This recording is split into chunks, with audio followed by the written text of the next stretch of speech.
Meron akong napanaginipan na si Satanas ay kusang bumaba sa kaniyang pwesto at kusa na ring umalis sa lugar na kaniyang ginagambala.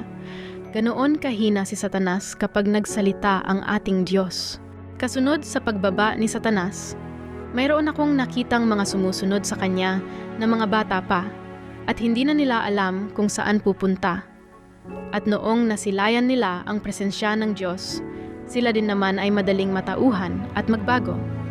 Kaya kung meron kang kilalang naliligaw ng landas o nasa kulungan, panahon na para bisitahin mo sila na dala-dala ang banal na espiritu sa iyong kalooban para masilayan nila sa iyo ang pag-asa at pagmamahal ng Diyos na bumabalot sa iyong sarili dahil makakatulong ito sa kanilang pagbabago.